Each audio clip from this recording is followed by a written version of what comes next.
Hi friends, good morning. నేను ఈరోజు ఏంటంటే అనంతపురం టు కడప ట్రావెల్ చేస్తున్నాను. మీరు ఇక్కడ చూడొచ్చు, ఇది NH544D హైవే. అనంతపురం నుంచి అమరావతి వెళ్ళే హైవే ఇది. మీరు ఇక్కడ చూస్తున్న లొకేషన్లు మీరు ఎక్కడైనా చూసి ఉంటే ఒకసారి కామెంట్ చేయండి, ఎక్కడ చూశారన్నది. ఓకేనా? మర్చిపోకుండా. ఇంకొకటి ఏంటంటే, నాకు బైకులో వెళ్ళడం అంటే చాలా ఇష్టం. బైక్లో వెళ్ళడం అంటే నాకు చాలా ఇష్టం.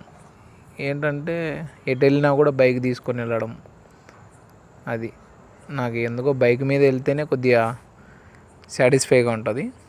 ఇంకోటి ఏంటంటే, ఇప్పటివరకు మీకు చెప్పండి ఏంటంటే, నేను ఏం చేస్తున్నాను అన్నది చెప్పలేదు ఇప్పటివరకు. మామూలుగా అయితే నేను సోలార్లో ఎంప్లాయ్, అది కూడా ఎక్కడంటే బళ్ళార్లో చేస్తున్నాను ప్రజెంటు. జేహెచ్డబ్ల్యూ అనేది కంపెనీ. జేహెచ్డబ్ల్యూ అనేది పెద్ద కంపెనీనే. అందులో ఏంటంటే మేము ఒక చిన్న కంపెనీ, మాది వచ్చేసి నవజ్యోతి ఇంజనీరింగ్ కన్స్ట్రక్షన్ అని. అందులో నేను ఎంప్లాయ్గా చేస్తున్నాను. ఏంటంటే ఒక పని మీద కడపకి వెళ్ళాల్సి వచ్చింది. కడపలో వేరే వర్క్ రావడం వల్ల అక్కడికి వెళ్ళేసి చూసుకొనేసి కలిసి రావడము, అందు గురించనే వెళ్ళాను. మీరు చూస్తుండొచ్చు, ఇది హైవే వచ్చేసి NH544D.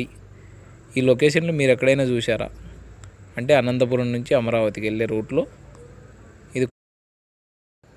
ఇది కొత్తగా రెడీ చేసిన హైవే. మీకు తెలిసిండొచ్చు, నాకు తెలిసి అయితే ఈ లొకేషన్స్ వచ్చేసి ఇది వచ్చేసి అనంతపురం నుంచి అమరావతి హైవే. ఓకే ఫ్రెండ్స్, మీకు తెలిసింటే కామెంట్ చేయండి. Thank you.